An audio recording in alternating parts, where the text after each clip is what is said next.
அதாவது ஒவ்வொரு நடிகனுக்கும் ஒரு இக்கட்டான ஒரு சூழ்நிலை ஏற்படும் கெரியரில். அந்த அந்த இக்கட்டான சூழ்நிலையில் எல்லாரும் write off write her off, அவ்வளோதான், இதோட முடிஞ்சிச்சு, கெரியர் முடிஞ்சிச்சு, இதோட எழுந்திரிச்சு வர முடியாது அப்படின்ற ஒரு சூழ்நிலை வரும்போது, when everyone wrote me off, there were two people. In fact almost 14 months நான் வீட்டில் உட்காந்தேன் நடிக்க முடியாமல். ஏன்னா சில பேர்னால அதை நான் சொல்ல விருப்பப்படல. அது ஓகே, அது ஒரு ஃபேஸ். பட் எனக்கு Chowdhury sir, RP Chowdhury sir வந்து கூப்பிட்டு, முக்கியமாக இந்த தருணத்தில் நான் சொல்ல வேண்டிய ஒரு விஷயம், நான் ரொம்ப ரொம்ப கடமைப்பட்டிருக்கேன். நான் ஏன் எல்லாரும் உழைக்கிறேன், 24 மணி நேரம் நான் எப்போ தூங்குறேன், எப்போது எந்திரிச்சு இப்போ வேலை செய்கிறேன் அப்படின்லாம் சொன்னாங்க.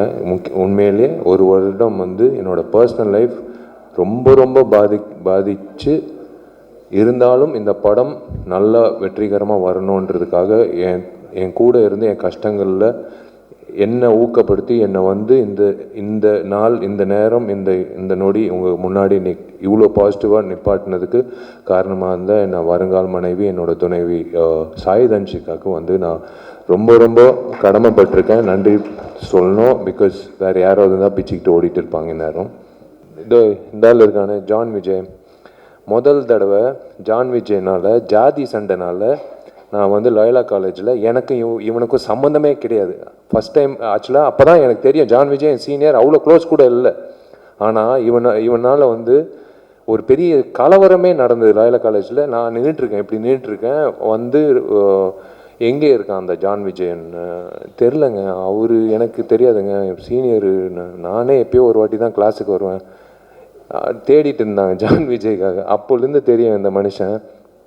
இவரை கூப்பிட்டு நடிக்க சொல்லி வி போத்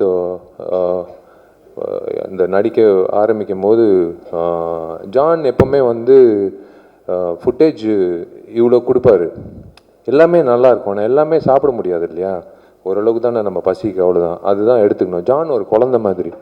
இப்போ கூட எனக்கு அது பாருங்களேன், அந்த பிளாக்கில் அது ஏதோ, ஏன்னா நானும் உதயாலாம் வந்து ஒரு நாள் எங்களுக்கெல்லாம் அந்த டைமில் கிளப்புக்குள்ளே வந்து கேர்ள் ஃப்ரெண்ட் இருந்தாலாம் கிளப்புக்குள்ளே என்ட்ரி.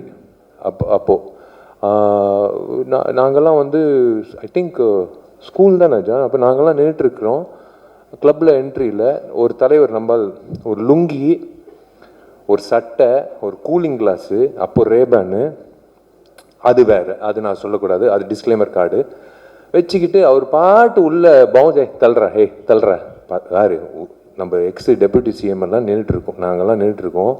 இவர் வந்து தரல, யாருமே இல்லைங்க, பொண்ணு, நோ கேர்ள் ஃப்ரெண்ட் கூட, அவர் பாட்டு உள்ளே போகிறாருங்க கிளப்புக்குள்ளே. எங்களுக்கு வியந்து, யாரா வேண்டாலும் இப்படி ஒரு ஆட்டிடியூட், இப்போ வரைக்கும் அதே ஆட்டிடியூட் வச்சுருக்காப்புல.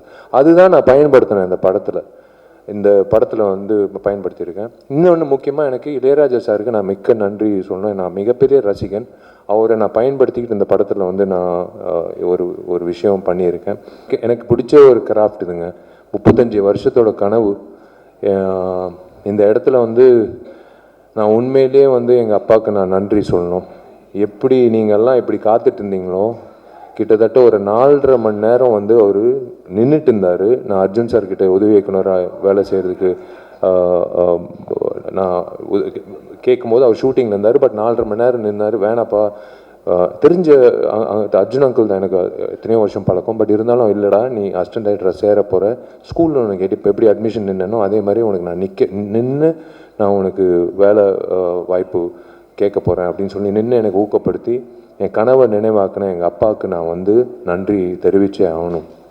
அது வந்து நான் கடமைப்பட்டிருக்கேன் எங்கள் அப்பாவுக்கு. ஏன்னா ஒவ்வொருத்தருக்கும் ஒரு கனவு இருக்கும். ஆனால் சினிமான்னு சொல்லும்போது நிறைய பேர் பெற்றோர்கள் வந்து இல்லை மீடியா சினிமாலாம் வந்து முக்கியமாக பெண்களுக்கும் அந்த விஷயம் இருக்கும். இல்லை மீடியாவில் வந்து தப்பு, அதுக்குள்ள போகக்கூடாது அப்படின்னு சொல்லுவாங்க. ஆனால் எங்கள் அம்மா வந்து முக்கியமாக சண்டைக்கோழி காரணம் வந்து எங்கள் அம்மா தாங்க. எங்கள் அப்பா வந்து இல்லை இவ்வளோ காசுலாம் செலவு பண்ண முடியாதுன்னு. எங்கள் அம்மா சொன்னாங்க, நீ காசு செலவு பண்ணுறியா இல்லை நான் காசு செலவு பண்ண. நான் லிங்குசாமியோட கதை கேட்டேன், இந்த படம் தான் என் பையனை வந்து பெரிய ஆக்ஷன் ஹீரோ ஆகணும்னு எங்கள் அம்மா தான் சொன்னது.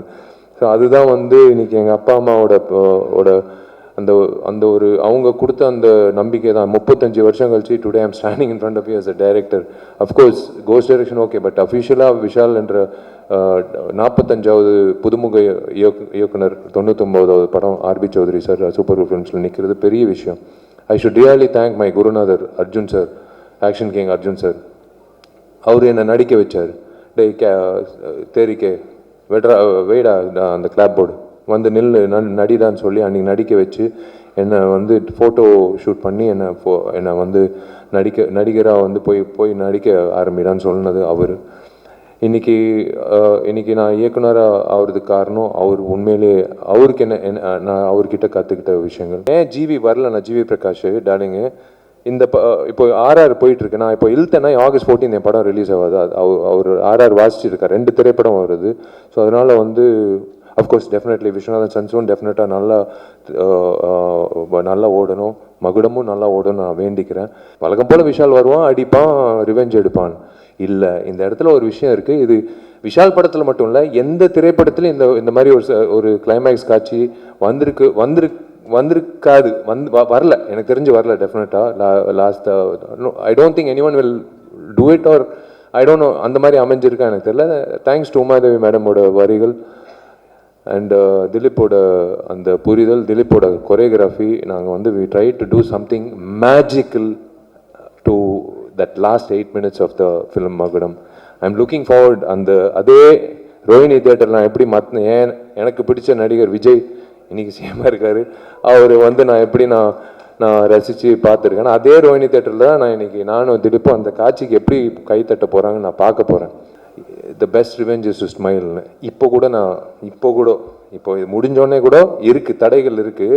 இப்போ கூட நான் வந்து அந்த சிரிப்பு தான், அந்த ஸ்மைல் தான். Best revenge is to smile. டென்ஷனே ஆகக்கூடாது, ஸ்மைல், அவ்வளோதான்.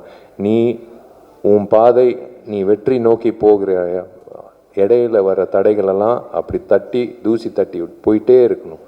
அது எனக்கு பழக்கம் ஆயிடுச்சு. அது பொது வாழ்க்கையில் இருக்கலாம், இப்போ என்னோடய பர்சனல் வாழ்க்கையில் இருக்கலாம், என்னோட ப்ரொஃபஷனல் வாழ்க்கை இருக்கலாம். எஸ், நான் இந்த படம் 14ஆம் தேதிக்கு அப்புறம் நிறைய விஷயங்கள் உங்ககிட்ட நான் சொல்ல வேண்டிய கட்டாயம், என்னோட கடமையும் இருக்குது. அது ரிலீஸ் ஆகி ஜெயிச்சதுக்கப்புறம் 16ஆம் தேதி ஞாயிற்றுக்கிழமை இப்போயே பிளாக் பண்ணிக்கோங்க. வெற்றி விழாவில் வந்து உங்களை நான் கண்டிப்பாக நான் ஆணவத்தில் நான் சொல்லலைங்க, கண்டிப்பாக உங்களோட நம்பிக்கை எனக்கு தெரியும். நான் உங்கள் மத்தியில் நான் உட்காந்து படம் பார்த்துருக்கேன், நிறைய ஹீரோஸோட படங்கள் நான் தான் சொல்கிறேன். அதனால அந்த உள்வாங்கியெல்லாம் நான் பயன்படுத்தியிருக்கேன். அன்றைக்கி நான் சொல்வேன் நிறைய விஷயங்கள். இன்றைக்கி I'll will close this and let's wrap it up as a positive attitude.